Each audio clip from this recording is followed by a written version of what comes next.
Je m'appelle Bertrand, je suis un papa déjà, un papa de 2 enfants et bientôt 3, ce qui m'apporte beaucoup de joie et un petit peu de stress. Et je suis également le cofondateur et directeur des petites cantines du Forêt. J'observe autour de moi de plus en plus d'isolement social, d'isolement relationnel. Quand il est voulu, cet isolement, il est loin d'être problématique. Et parfois, je suis persuadé qu'on a besoin de rentrer dans sa bulle et de s'aérer, de se retrouver avec soi-même. Ce qui est plus problématique, c'est quand cet isolement, il est subi. Et là, ça touche forcément des types de populations particuliers. Mais je trouve que de plus en plus, et peut-être grâce à cause de ces petits appareils notamment, on est de plus en plus entre soi, de moins en moins ouvert à la différence. La toute première petite cantine, elle est sortie de terre en 2016, donc ça va faire 10 ans, en septembre 2016, dans un quartier de Lyon, et elle est née de la rencontre de nos 2 cofondateurs, Diane et Étienne. C'est eux qui ont fait naître cette première petite cantine, ont porté la flamme originelle. Et leur but, il était justement celui-ci, de faire se rencontrer des personnes au profil potentiellement très différent, en utilisant un moyen à la fois très très simple, le repas, et en même temps extrêmement puissant et totalement universel, quoi. On a tous besoin de se nourrir, c'est un besoin primaire, et du coup, quoi de mieux pour rassembler des gens différents que ce repas. Et voilà, cette première petite cantine, elle est née donc à Lyon en 2016, et depuis, elle a fait des petits, puisqu'aujourd'hui, il existe 18 petites cantines en activité en France, celle du Forêt, la 18e, et puis d'autres sont annoncées pour les prochains mois. Alors, je sais pas si c'est moi qui ai rejoint le projet des petites cantines ou si c'est le projet qui m'a rejoint, puisque ma toute première connexion avec ce projet-là, elle s'est faite très très naturellement, puisque la première petite cantine qui a ouvert, donc à Lyon, était ma voisine. Et j'étais le voisin de cette petite cantine-là, très intrigué par ce qui se passait derrière la vitre. Je voyais plein de gens à l'intérieur et je n'arrivais pas à les relier naturellement entre eux. Ces gens-là étaient différents. Il y avait des jeunes, des vieux, des personnes qui avaient l'air un peu marqués par la vie et d'autres beaucoup mieux sur eux, en tout cas en apparence. Et puis un jour, je me suis dit, comme que j'aille voir ce qui se passe à l'intérieur. Donc j'ai toqué, c'est la porte. Et là, j'ai entendu un bonjour, bienvenue aux petites cantines. Moi, c'est Juliette. C'est vous, c'est comment votre prénom? Et en 6 secondes, je me suis senti accueilli dans cet endroit. Donc je lui ai dit que je me questionnais un peu et elle m'a dit écoutez Bertrand, si vous n'avez pas encore mangé, vous êtes le bienvenu. C'était ma première expérience. À ma gauche, j'avais une sans domicile fixe que je croisais très régulièrement dans le quartier qui était là. Et à ma droite, un cadre sup de chez Bayer, la grande entreprise d'à côté. Et en 20 minutes, on se partageait des bouts de vie tous les trois. Et à la fin du repas, je me suis dit mais c'est quand même incroyable ce qui vient de se passer, quoi. J'ai partagé des bouts d'intimité avec de parfaits inconnus. Et au-delà d'être des parfaits inconnus, c'est des personnes que j'aurais très vraisemblablement jamais côtoyées parce que pas de ma famille, pas des amis, pas des collègues, etc. J'ai trouvé ça extraordinaire. Et le coup de grâce a été quand je me suis présenté à la caisse et que j'ai demandé combien est-ce que je vous dois pour ce repas et qu'on m'a dit c'est ce que vous voulez. Ici, c'est à prix libre. Oh! Et à ce moment-là, je me suis dit que j'avais envie de contribuer à un projet comme celui-ci, à ce projet-là, de mettre mon énergie au profit d'un projet comme celui des petites cantines, avec cette volonté que le plus de personnes possibles puissent vivre ce que je venais de vivre ce jour-là.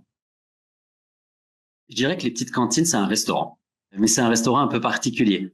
Je dis souvent que c'est un restaurant où même les rencontres ont du goût. Ici, bien sûr, on vient manger. On sert des menus de saison. On ne se sert qu'auprès de producteurs locaux, en tout cas en grande majorité. Ça nous tient à cœur de faire vivre cet écosystème-là. Et puis, on mange sur des grandes tablées à côté de personnes qu'on connaît pas forcément. Et c'est aussi ça le but des petites cantines, c'est parfois de se laisser surprendre, parfois d'être un peu dérangé d'ailleurs, parce que c'est pas si facile que de rentrer en relation avec des personnes qui sont potentiellement très différents de nous. Mais très souvent, ça crée des moments assez magiques dont on se souvient et qui sont tellement riches. On vit bien plus qu'un repas finalement aux petites cantines. Le repas est quand même un trait d'union extraordinaire entre les gens. Pour moi, c'est certainement le moyen le plus simple et le plus puissant pour connecter chacun. Un, parce qu'on a tous besoin de manger, c'est vraiment un besoin primaire. Et parce que ça pourrait presque être un des langages de l'amour, que de cuisiner et que de partager un repas avec d'autres. Et franchement, quel que soit l'âge, quelle que soit la confession, les idées, enfin voilà, le repas est quelque chose d'absolument fédérateur et tout le monde peut s'y retrouver. Les petites cantines, c'est effectivement un endroit où on fait la cuisine aussi. Il n'y a pas d'obligation. On peut ne venir que manger, entre guillemets, le midi et partager un temps à la table. On sera invité à faire un petit quelque chose. On n'est jamais contre un petit coup de main à la plonge ou à la remise au propre, qui se fait toujours dans la joie et la bonne humeur. Mais ceux qui le souhaitent peuvent effectivement venir cuisiner le matin avec celui ou celle qu'on appelle chez nous le maître de maison. Un maître de maison du jour qui est là pour encadrer, pour coacher, diriger les convives cuistots. Et dans ce cas-là, on se donne rendez-vous à 9h30 le matin. Première urgence, c'est de prendre un temps, tous ensemble, autour d'un thé, un café pour faire connaissance. Nous, on se partage souvent une petite musique qui nous met en joie. Comme ça, cette musique, on l'écoute après quand on part en cuisine. Et puis, on parle du menu du jour. Voilà ce qui est prévu aujourd'hui. Entrée, plat, dessert, en règle générale.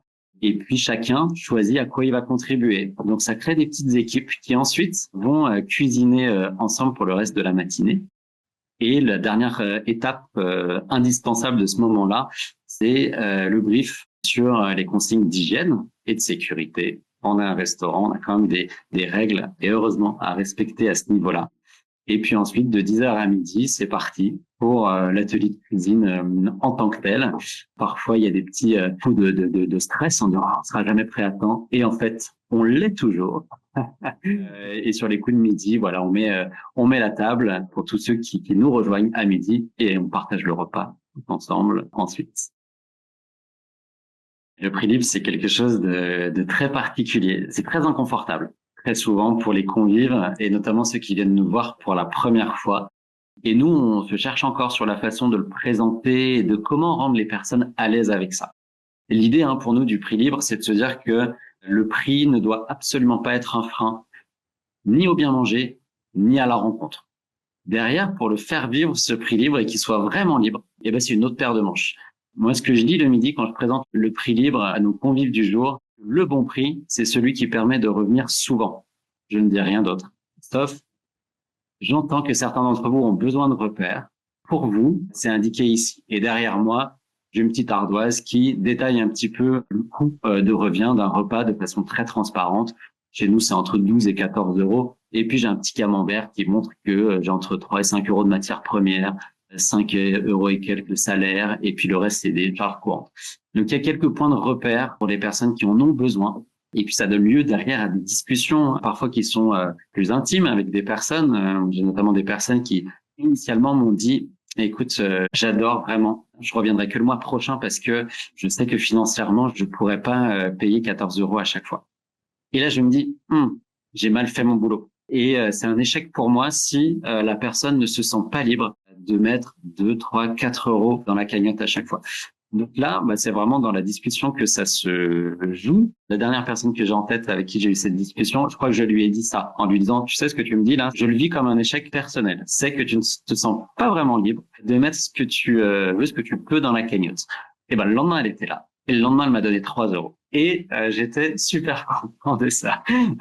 Mais c'est un vrai boulot. C'est un vrai boulot. Et je pense qu'on n'a pas fini dans la pédagogie liée au prix. Les petites cantines, c'est effectivement un réseau associatif. Il existe une association nationale qui s'appelle les petites cantines réseau et qui fédère finalement chaque petite cantine locale. Prends l'exemple de la mienne, les petites cantines du Forêt. Donc, on est basé à Montbrison, dans la Loire, dans le 42. C'est une association, les petites cantines du Forêt, avec son propre conseil d'administration, son salarié et ses bénévoles. Et mon association, les petites cantines du Forêt, est adhérente de l'association nationale Les petites cantines réseau. Cette association nationale-là, elle nous permet notamment d'échanger avec toutes les autres petites cantines de France. Donc, on a des retours d'expérience ultra riches. Et puis, on a quelques fonctions support qui nous permettent d'avoir une meilleure communication, des outils qui sont adaptés à notre pratique, notre logiciel de caisse, de réservation, etc. Ça, c'est top. Au niveau local, chaque fois qu'une nouvelle petite cantine se crée, l'équipe de porteurs de projet a tout à faire. Première chose à faire, c'est mobiliser une communauté autour d'elle, une communauté de bénévoles qui croient au projet et qui va réussir à déplacer les montagnes nécessaires pour arriver à la création de cette petite cantine. C'est pas évident. Le budget initial, juste pour avoir un ordre d'idée, pour ouvrir une petite cantine, il est de l'ordre de 200 à 300 000 euros par petite cantine. On crée un restaurant souvent de zéro avec des normes multiples à respecter et du coup, il faut aller chercher ces financements. Une fois que la porte des petites cantines ouvre, là, c'est l'inverse. On souhaite que notre modèle économique soit un modèle autofinancé pour dépendre le moins possible, dans l'idéal pas du tout, de financement, de subventions, parce qu'on sait à quel point les subventions, c'est dangereux, à quel point ça peut être éphémère, à quel point elles peuvent être fonction d'une volonté politique qui forcément change. Et vraiment, par les temps qui courent, on se dit que c'est pas un pari à faire, quoi. Donc, on essaye au maximum de proposer des choses qui vont nous permettre, nous, par notre activité, de couvrir nos charges. Le prix libre dont on parlait permet de couvrir à peu près 70% des charges d'une petite cantine. C'est vachement bien. Sauf que, il en manque toujours 30%. Et ces 30%-là, on croit beaucoup, nous, en la relation avec les acteurs privés, qui, en général, ont un petit budget de leur côté.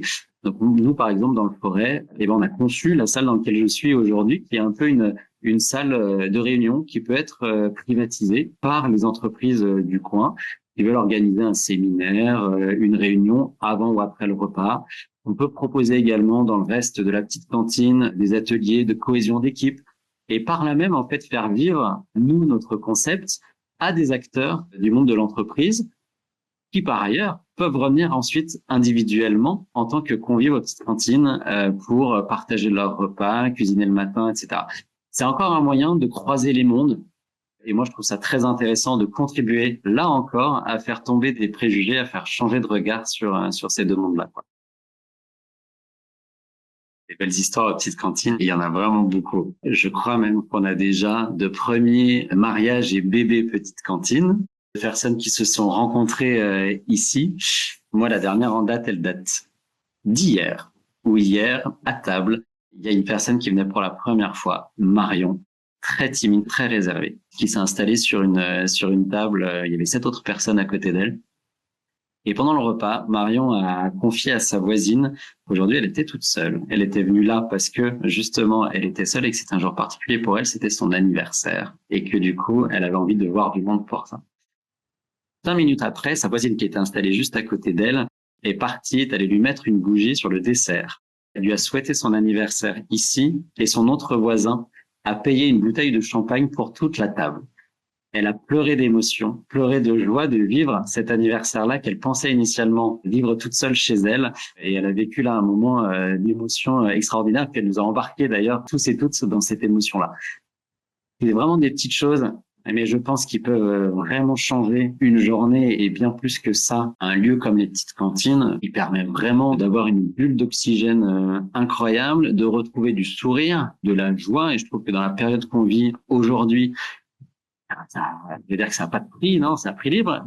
C'est une vraie solution à ce qui se vit sociétalement. Cette aventure, elle continue de me changer quasiment 10 ans après. J'ai fait une école de commerce, j'ai un doctorat, j'ai travaillé dans le monde du conseil initialement. J'ai gagné plutôt bien ma vie dans ce monde-là. Et puis, un jour, je me suis dit, tiens, si je la gagnais pas très bien cette vie, si je rejoignais un projet, un projet tout particulier. Très honnêtement, je n'ai jamais regretté ce switch. J'ai perdu beaucoup sur ma fiche de salaire, mais gagné tellement par ailleurs que je continue à y croire et à puiser de l'énergie. Ce qui me touche le plus dans ce projet-là, c'est justement ce changement de regard. Je continue encore à changer de regard et à me rendre compte de tous les préjugés que je peux avoir sur quelqu'un que je rencontre pour la première fois. Et en 5 à 10 minutes de discussion, ces préjugés, ils tombent et à chaque fois, je me dis, c'est incroyable comme je me sens proche des personnes qui m'entourent, alors qu'à la base, jamais j'aurais imaginé partager des choses aussi profondes et fondamentales avec elles, quoi. Et ça, c'est toujours un émerveillement renouvelé à chaque fois. Et voilà, tellement heureux de pouvoir continuer à vivre ça au jour le jour. Moi, je crois beaucoup au pouvoir du sourire. Faites cette expérience-là, si vous le pouvez. Essayez de sourire dans la rue, aux personnes que vous croisez. Dans 3 quarts des cas, le sourire que vous envoyez, il se reproduira sur le visage de la personne d'en face. Et si cette personne-là, elle le maintient, son sourire, elle va provoquer la même chose. Et donc l'effet boule de neige va faire qu'en moins de 2, le sourire que vous avez transmis à cette personne-là se retrouvera sur tous les visages. Moi, je trouve ça super puissant et super efficace. Donc vraiment, ça change des petits bouts de journée et du coup, ça change tout derrière.